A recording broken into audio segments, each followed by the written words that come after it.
오늘은 말씀 따라 걷는 기쁨이라는 제목으로 함께 말씀의 은혜를 나누기를 원합니다. 인간의 보편적인 열망은 행복하고 복된 삶을 사는 것이죠. 그러나 세속적인 행복의 기준과 또 성경에 가르치는 행복의 기준 사이에는 뚜렷한 차이가 있습니다. 오늘 본문에서 시편 기자는 진정한 행복과 기쁨의 근원을 우리에게 명확하게 제시해주고 있습니다. 그것이 바로 하나님의 말씀을 따라 사는 삶에서부터 우리의 행복과 기쁨은 비롯된다는 사실이죠. 주의 계명들의 길로 나를 행하게 하소서, 내가 이를 즐거워함이니이다 라고 말씀했습니다. 이 구절은 성도가 왜 말씀을 따라 살아야 하는지, 그리고 그렇게 할 때 어떤 축복이 따르는지를 우리에게 잘 보여줍니다. 오늘 이 말씀을 통해서 말씀을 따라 살아가는 삶의 중요성과 그리고 그 복된 그 의미를 깊이 되새기는 저와 여러분들이 되기를 주님의 이름으로 축복합니다. 시편 기자는 하나님의 계명을 오늘 본문에 보니까 길 그렇게 표현하고 있죠. 여러분, 길이라고 하는 것은 단순한 물리적인 경로가 아닙니다. 여기서 서울까지 가는 길, 그런 물리적인 어떤 경로를 이야기하죠. 성경에서 말하는 이 길은 그런 물리적인 경로를 말하는 것이 아니라 삶과 삶의 방향과 그리고 우리의 목적을 의미하는 것이죠. 내가 어떤 삶의 방향을 따라가느냐, 내가 어떤 삶의 목적을 따라서 가느냐, 그것이 성도가 살아가야 될 길인 것이죠. 우리는 인생을 살아가면서 수많은 선택의 순간을 여러분 직면합니다. 그때마다 무엇이 옳고 무엇이 그른지, 또 무엇이 선하고 무엇이 악한지를 분별하기라는 것이 참 쉽지 않습니다. 하지만 하나님 말씀은 우리에게 바른 길을 가르쳐주는 확실한 우리 인생의 길잡이가 되어집니다. 시편 119편 오늘 105절 말씀에서 119편은 하나님의 말씀에 대한 전장을 다 기록하고 있는데 특별히 105절 말씀에 이런 구절이 있어요. 주의 말씀은 내 발의 등이요 내 길의 빛이니이다. 이는 하나님 말씀이 우리의 인생길을 밝히는 등불과 같다는 이야기죠. 깜깜한 밤길을 우리가 손전등 후레쉬를 비추고 가면은 밝은 길을 갈 수 있듯이 우리 인생에서도 하나님이라고 하는 하나님의 말씀이라고 하는 이 등불이 필요하다는 것입니다. 여러분의 내일이 얼마나 캄캄합니까? 여러분의 인생의 길들이 무엇이 기다리고 있을지 아는 사람이 아무도 없죠. 그런데 그 미지의 세계를, 그 어둠의 세계를 걸어갈 때에 우리가 그냥 깜깜한 중에 걸어간다면 돌부리에 걸려 넘어지기도 하고 구덩이에 빠지기도 하고 어려움을 겪는 일들을 당하게 되는 것이죠. 그러나 하나님의 이 말씀의 등불을 비추고 여러분 걸어가면 어두운 길을 가는데 두렵지가 않은 것입니다. 2010년 8월 5일 날 칠레 북부 아타카마 사막에 위치한 산호세 광산에서 사고가 발생했습니다. 광산의 주요 통로가 붕괴되면서 33명의 광부가 깊이 약 700m 아래의 지하 공간에 갇히는 전례 없는 위기가 시작되었습니다. 처음 며칠 동안 갇힌 강부들은 구조될 수 있을지에 대한 확신이 없었습니다. 산소도 부족하고 음식과 물이 극히 제한된 상태에서 생존은 불확실했습니다.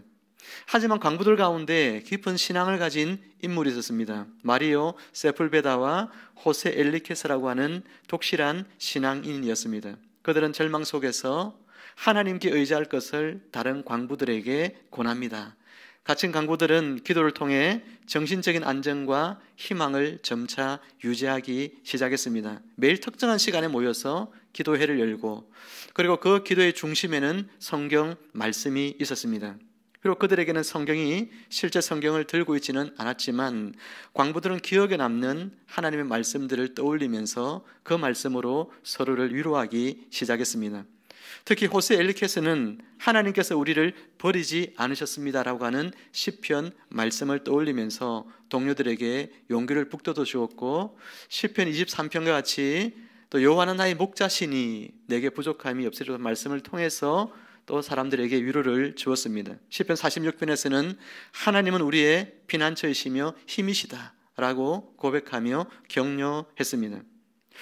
이와 같이 그들이 갇혀있는 그 시간 동안에 하나님의 말씀을 통해서 서로에게 위로하기 시작했고 절망 가운데 내가 이제 언제 죽을지 모른다는 깊은 어둠 속에 있던 이 사람들이 하나님의 말씀의 빛이 비춰지자 그 속에서 소망 가운데 구조를 기다리게 된 것이죠. 10월 13일 드디어 구조 작업이 성공적으로 마무리되어서 광부들을 한 사람 한 사람 지상으로 올리게 되었습니다. 지상에 도달한 광부들이 드린 것은 감사의 기도였고, 특히 구조 이후에 기자회견에서 광부들은 이렇게 이야기합니다. 69일 동안 우리를 지탱해 준 것은 하나님의 말씀과 기도였습니다 라고 간증을 한 것이죠. 여러분, 광부들에게 하나님의 말씀은 그 어둠 속에 여러분 길을 밝혀주는 등불이었던 것이죠. 그들의 이야기는 오늘 우리의 삶에도 크나큰 위로가 됩니다. 절망과 어둠 속에 있는 수많은 인생들에게 등불 같은 것은 말씀밖에 없다는 것이죠. 이 사회의 어둠을 밝혀줄 수 있는 것은 등불 같은 하나님의 말씀밖에 없고, 어둠 속에 있는 여러분의 가정과 인생을 밝혀줄 것은 등불 같은 하나님의 말씀밖에 없는 줄 믿으시기를 바랍니다.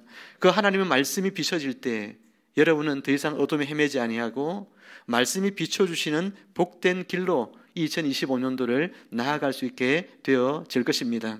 금년 한 해 살아가실 때 하나님의 말씀을 여러분 인생의 내비게이션으로 삼으십시오.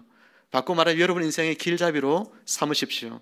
말씀을 여러분의 길을 인도하는 등불로 삼으십시오. 그래서 25년도를 살아가는 여러분 모두가 안전하고 복된 길로만 걸어가시기를 주님의 이름으로 축원합니다. 시편 기자는 계속해서 말씀을 따르는 삶의 기쁨을 이렇게 고백하고 있죠. 한번 따라해 볼까요? 내가 이를 즐거워함이니이다. 시인에게 있어서 말씀을 따르는 삶이라는 것은 어떤 것일까요? 여러분, 말씀을 읽고 또 말씀을 순종하고 말씀을 따라가는 삶은 여러분에게 어떤 감정을 불러일으킵니까? 많은 사람들이 말씀을 읽고 또 말씀을 듣고 또 말씀을 따라가는 이 삶이 어떤 경우에는 의무감으로, 또 누군가가 강제하여서 여러분 그렇게 하기도 하겠지만, 오늘 시인은 이 하나님 말씀을 의무감에서 전혀 행하고 있지 않음을 알 수 있습니다. 그러나 말씀을 따르는 삶에 있어서 진정한 기쁨이 뭔지를 알았어요. 하나님 말씀 속에서 내 인생을 즐겁게 하는 그것을 그는 발견했던 것입니다. 이 세상에는 잠깐 쾌락을 주는 것들이 참 많이 있습니다. 오늘날 이 대한민국 사회 안에는 마약이 굉장히 지금 판을 치고 있고, 인터넷으로 너무나 손쉽게 지금은 마약을 구할 수 있고, 학생들조차도 마약을 구하는 것이 여러분 지금 너무나 쉽게 이루어지고 있는 것이 이 대한민국의 현실이죠. 순간적인 쾌락, 즐거움, 그런 것들을 찾아서 점점 사람들이 그런 것들 속에 빠져들어가고 있는 것 같습니다. 하지만 여러분, 이와 같은 삶의 결국은 뭐가 남을까요? 인생의 공허함밖에 남지 않습니다. 마약은 한 번만 손대어도 그것을 평생 끊을 수 없는 아주 치명적인 중독에 빠진다고 이야기하고 있습니다. 여러분, 이처럼 사람들은 하나님 안에서의 기쁨을 발견하지 않고 세상 가운데서 자신의 인생의 즐거움과 쾌락을 추구하며 살아가지만 그 속에 남는 것은 이와 같은 공허함밖에 없다는 사실이죠. 반면에 하나님의 말씀을 따르는 삶은 어떨까요? 오늘 시인이 고백하고 있는 것처럼 하나님의 말씀을 따라가는 사람은 하나님이 주시는 영원한 기쁨이 그 속에 있는 것입니다. 왜냐하면 그 말씀은 하나님께로부터 온 것이기 때문이고 하나님 안에 참된 기쁨이 있기 때문에 그러합니다. 예수님께서 내가 너희에게 주는 것은 세상에 주는 것 같이 아니라라고 하면서 내가 너희에게 평안을 준다, 그렇게 말씀하셨죠. 세상에 주는 평안과 기쁨이 있지만 그러나 그것은 일시적이라는 것입니다. 예수님께서 주시는 평안은 영구하다는 것이에요. 예수 그리스도 안에, 그분의 말씀 안에 머물며 살아가는 인생들에게는 세상의 어떤 두려움과 염려와 걱정이 감히 무너뜨릴 수 없는 영구한 평안이 그 심령 속에 있게 되는 줄 믿으시기를 주의 이름으로 축원합니다. 오늘 이 시인은 하나님의 말씀 안에서 이와 같은 기쁨을 누리고 있습니다. 여러분이 정말 진정한 기쁨을 누리고자 한다면 하나님의 말씀을 가까이 하시길 바랍니다.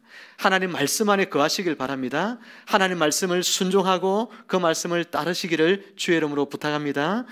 시편 23편에서 다윗은 이렇게 고백합니다. 여호와는 나의 목자시니 내게 부족함이 없으리로다. 양을 치는 목동으로서의 삶을 살았던 어린 시절의 다윗이, 여러분 그 유대 들판에 우리가 가봤지만 그곳에 양을 치면서 노숙을 하는데, 보통 양을 치는 기간 동안 6개월 동안 노숙을 해야 돼요. 목자들이 그런 노숙을 하면서 양의 그 배설물과 또 그 좋지 않은 환경 속에 여러 6개월 있으면서 뭐가 그리 기쁘고 좋을 일이 있겠어요. 편안한 집에서 그냥 있고 싶지요. 그런데 이 목동이었던 여러분 이 다윗은 그 속에서도 하나님의 기쁨을 누립니다.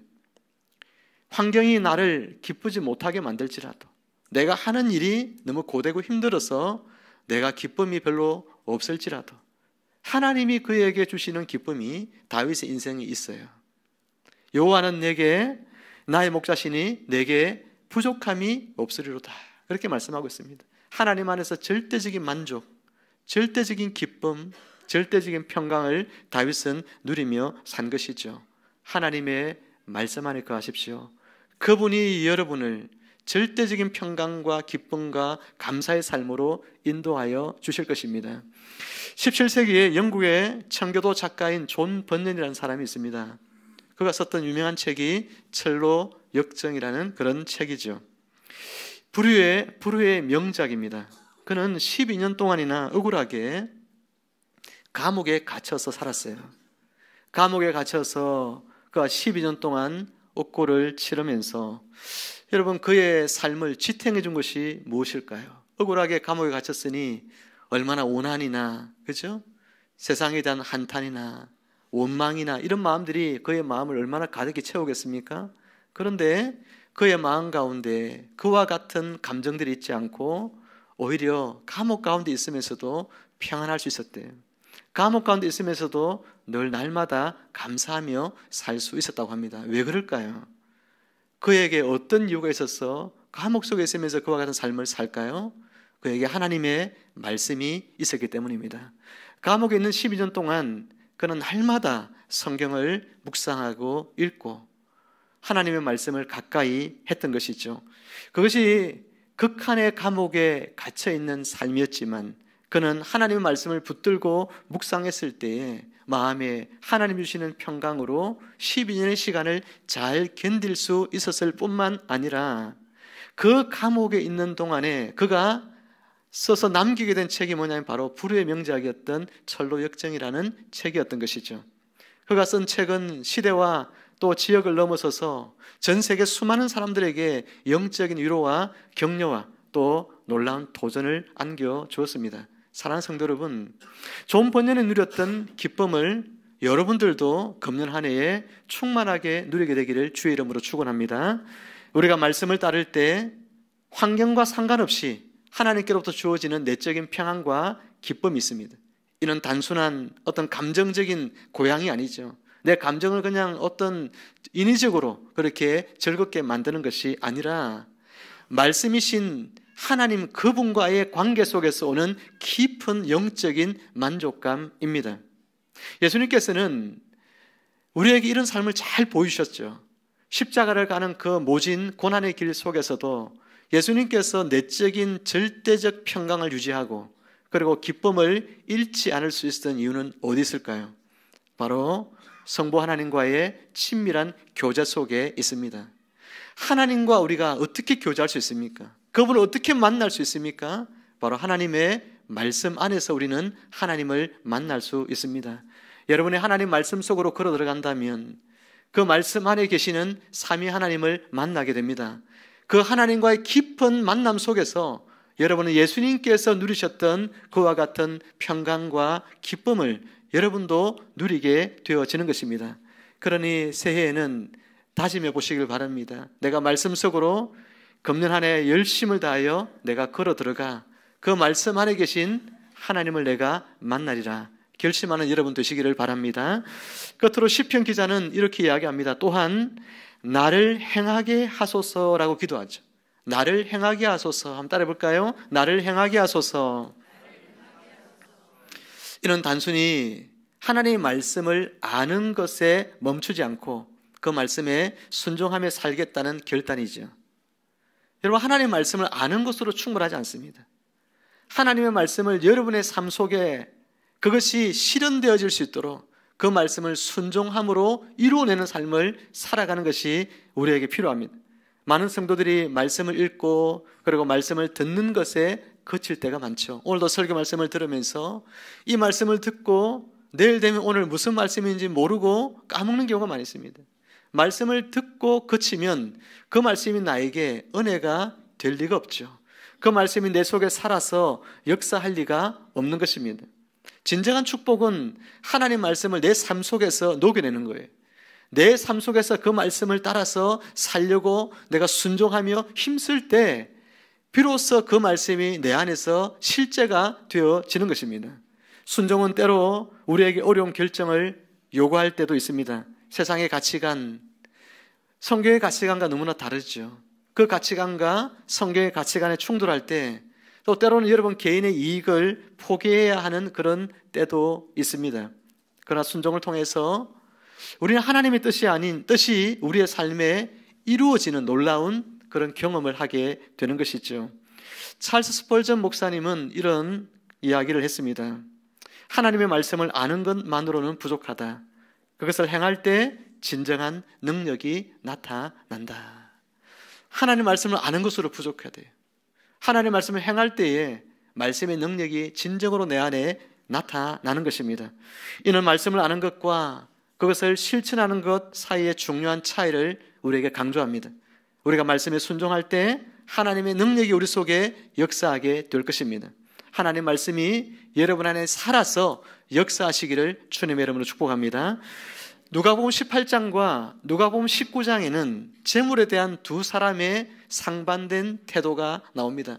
세상에서 제일 사람들이 얻기를 원하고 추구하는 것이 재물이죠.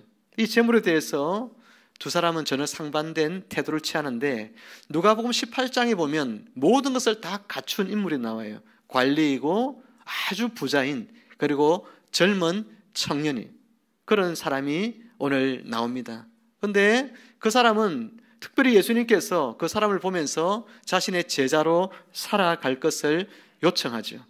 나의 제자로 살아라. 그렇게 그를 이야기합니다. 그런데 이 부자 청년, 관리인 이 사람은요, 예수님을 떠나는데 예수님을 찾아올 때와 달리 갈 때는 근심으로 떠나갑니다. 여러분, 하나님 말씀을 다 지켰대, 이 청년은. 하나님 말씀을 많이 안 돼요. 그리고 모든 것을 다 갖춘, 자격을 갖춘 인물이었지만 그의 마음속에 주님 주시는 기쁨은 하나도 없고 근심만 가득 안은 채 돌아갑니다. 근데 19장에는 정반대 인물이 나옵니다. 세상에서 지탄받는 사람이 나와요. 세상 사람들이 다 욕합니다. 매국노라고 손가락질하고 등 돌리고 가족조차도 부끄러워하는 그런 인물이 바로 삭개오라는 인물이죠. 세리장이었던 삭개오입니다. 그 삭개오는 예수님을 만남으로 말미암아 인생이 뒤바뀐 사람이에요. 예수님과의 교제 속에서 그는 놀라운 감동을 받습니다.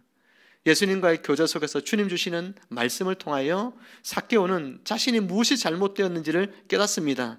내 인생에 왜 이와 같은 참된 행복을 누리지 못하고 살았을까 생각합니다. 돈은 굉장히 많아서 여리고에서 가장 갑부였던 이 삭개오였을지라도 날마다 연회를 베풀며 즐기면서 살았던 삭개오였을지라도 그 인생에 왠지 모를 공허함이 있고 기쁨이 없었는데 그 이유가 도대체 무엇 때문인지 알지 못했다는 거예요. 자신이 이루고자 하던 세리장이라는 지위를 얻었고 부를 얻었고 자기가 무엇이든 마음먹은 대로 다 할 수 있는 그런 재물을 가지고서 그렇게 행하며 살았지만 그의 마음속을 가득히 채운 것은 바로 절망과 또 여러분 이런 기쁨 대신에 소망 없는 인생이 그의 마음을 가득 채웠어요. 무엇을 해도 즐겁지 않고 기쁘지 않고 행복하지 않고 겉으로는 웃지만 그 웃는 것이 정말 웃는 것이 아니라 내 안에 정말 슬픔밖에 없는 헛웃음만이 그 인생 가운데 흘러나오는 것입니다. 우리는요, 돈이 많으면 세상에서 행복할 줄 생각하고 성공하면 세상에서 행복할 줄 생각하잖아요.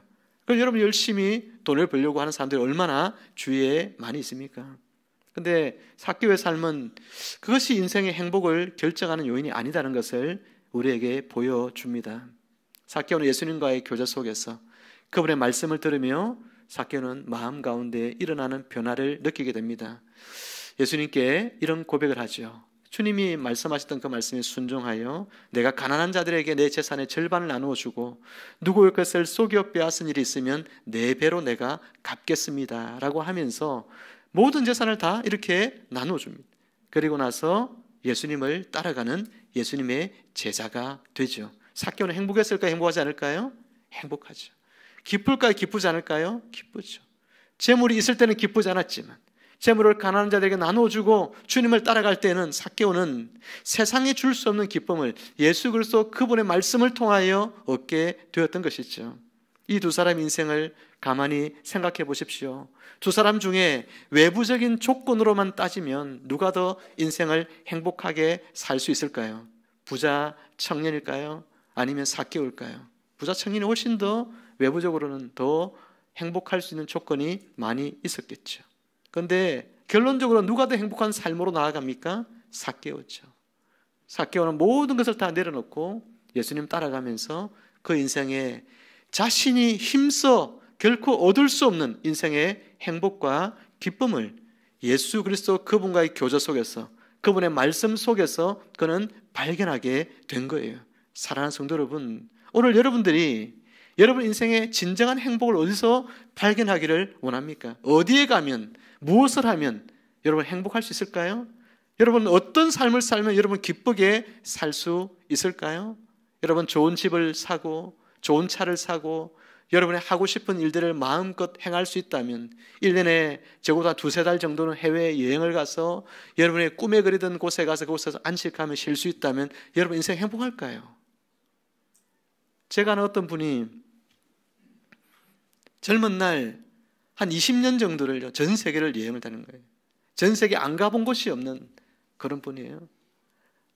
전 세계 유명한 여행지에서 먹을 수 있는 가장 진귀한 음식들을 다 먹어본 분이에요. 그런데 지금 해외여행을 갈까요? 안 갈까요? 그분이? 안 가요.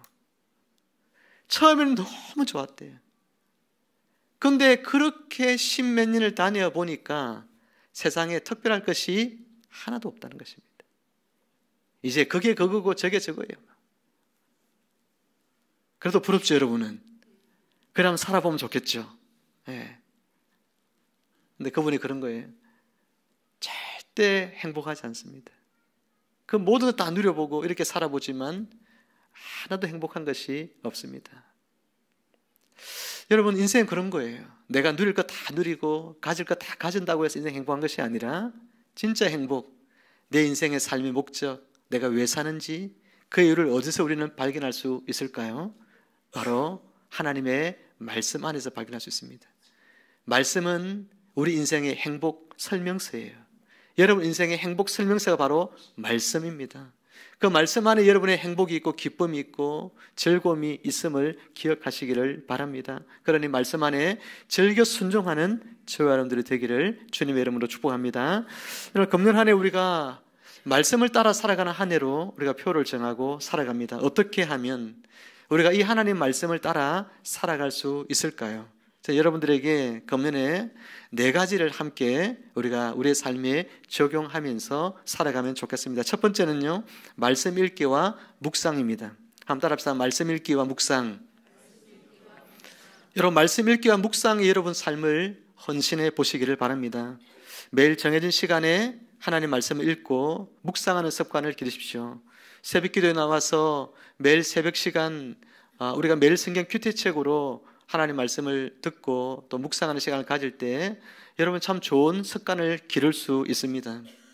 그게 만약에 어려운 분들은 낮 시간에도 우리 밴드에 들어오면 새벽기도 설교 영상이 올라가 있습니다. 그것을 들으면서 여러분 거룩한 습관을 가지셔야 돼요.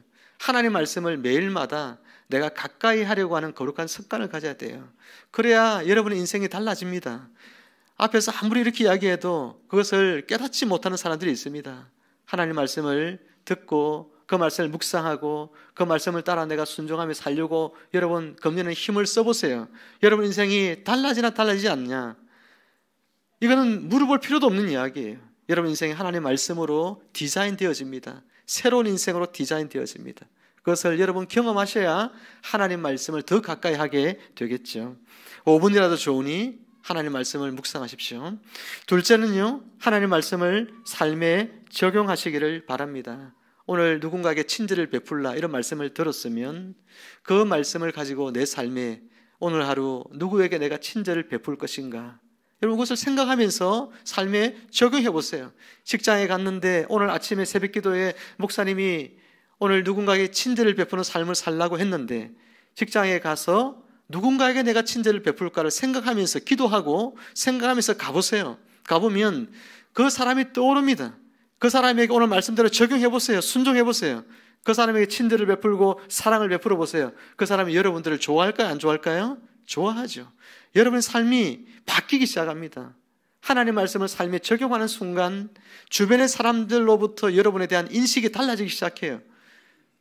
하나님 말씀이 우리에게 놀라운 변화를 가져오고 축복을 안겨다 줍니다. 삶에 말씀을 적용해 보시길 바라요. 세 번째는요, 이 말씀의 기쁨을 함께 나누어야 된다는 것입니다. 여러분 셀 안에서 함께 나누는 것 굉장히 중요합니다.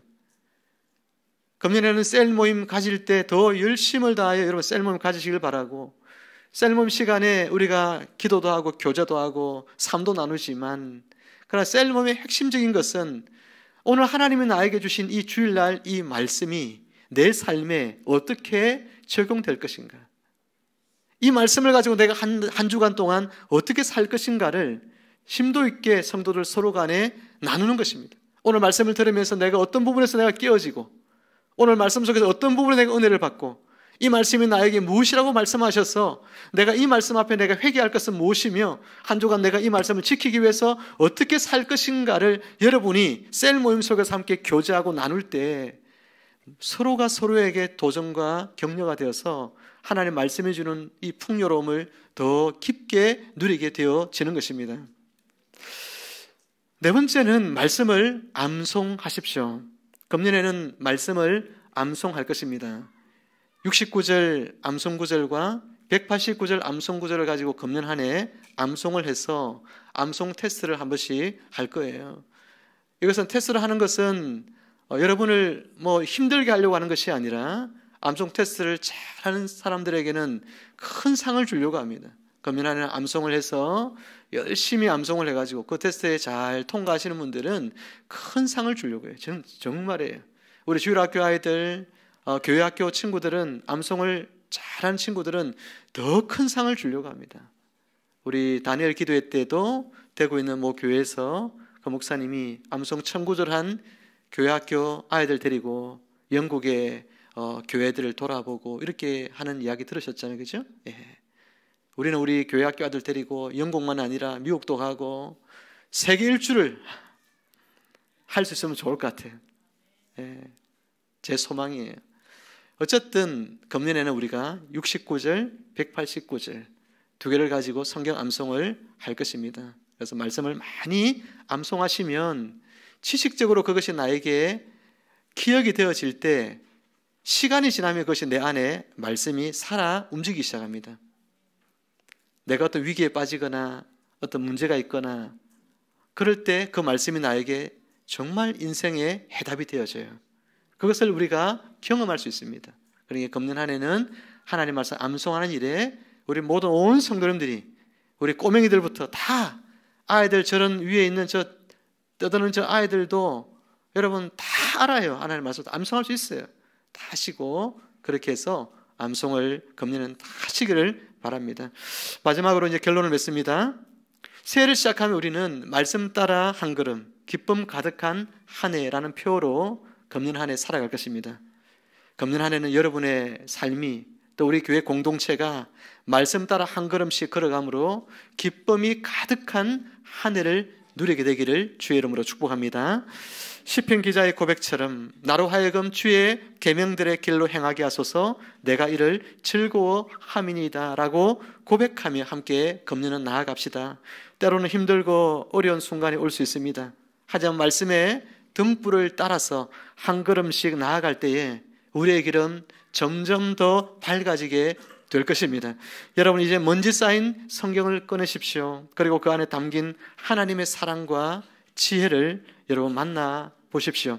말씀과 함께하는 2025년은 우리 여러분에게 가장 풍성하고 기쁨이 넘치는 한 해가 될 것입니다.